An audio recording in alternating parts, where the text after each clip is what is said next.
Alright, welcome back to today's video. Today's workout is for days 9 through 12. We're back to more bodybuilding style training.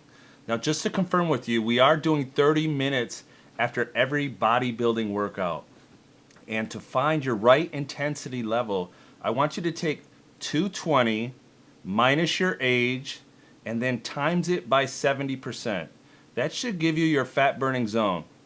Now let's go to this next 4 days in our workouts and break it down. Alright, so day 9, we got legs again. We got squats. I just throw a variable in there of any kind of a squat, walking lunges, weighted, stiff-legged deadlifts. Once again, we're going through these real fast. Now we're isolating a little bit more on this leg day with unilateral training with our lunges and leg extensions and our curls. So we're isolating each particular leg a little bit more than we did last time. So the workout may take a little bit longer, but it's worth it to isolate each particular side so that there isn't an imbalance from left to right.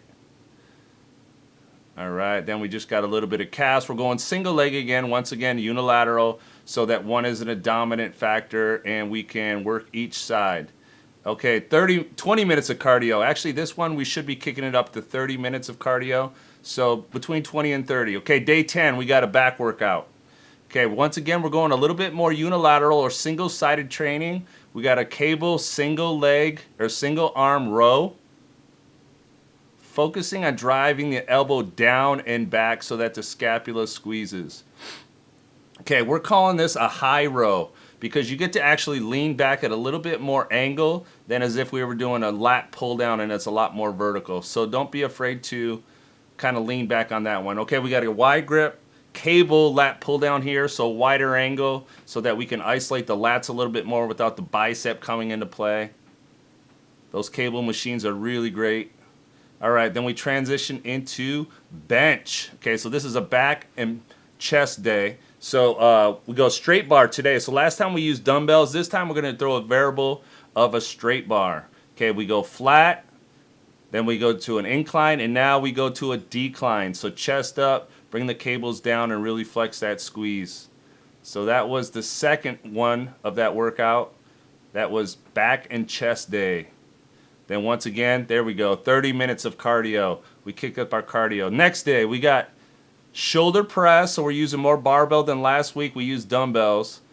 So we got a strict seated press, good range of motion, touch the chest to a full, almost lockout position. We transition into, once again, cable lat raises. This keeps the tension on the shoulders, the whole range of motion, where a dumbbell really wouldn't. And once again, these cables are actually crossed behind me so that the tension is a little bit longer. And there we go. And now we got a front raise. Okay, once again, a cables variation is really good because it can keep the tension through the full range of motion, and you can go a little bit higher and a little bit lower with tension on the shoulders.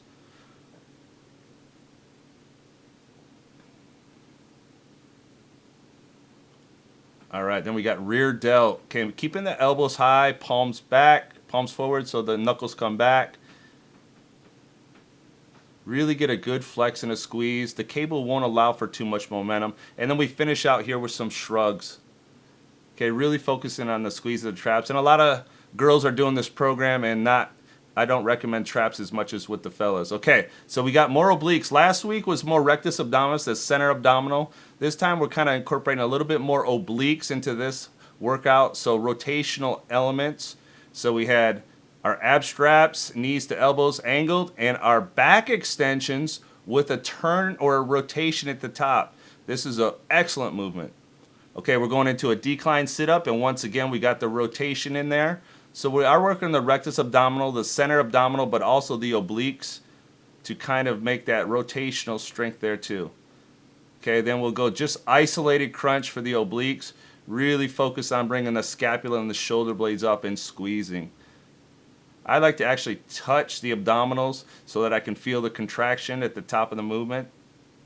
Really focus on the abdominals squeezing and not a whip of the upper body or the neck.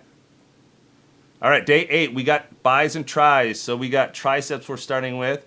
Once again, we're using a little bit more unilateral training on this particular movement where one arm won't help the other. We had flat skull crushers, and then the behind. So we're changing the angle. We went flat to an incline now, so we get a good stretch in the tricep with the overhead extension here.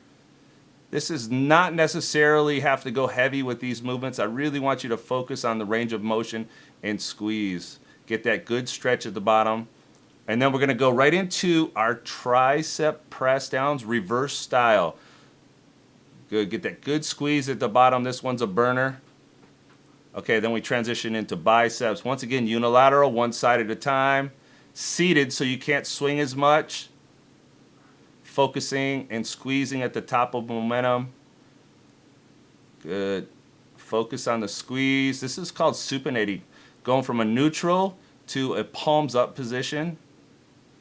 Then we're going to isolate it a little bit more. I used a bench on this. You can do it different ways.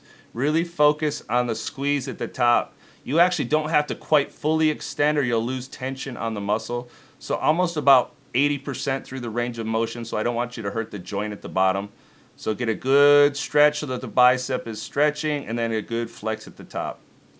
Then we transition into a neutral grip bicep curl here. So if you don't have these particular curl bars at your gym, you can use dumbbells. Then we finish up with that 30 minutes of cardio. Once our glycogen or blood sugar is low, we get on that bike and really focus on burning those extra calories. If you can't do your cardio right after your weight training, I recommend doing it first thing in the morning or when you're hungry, when your blood sugar levels are the lowest. So I hope you're enjoying the workout. Leave some comments, like button, and subscribe. Show me some love. Peace. Enjoy. I'm out.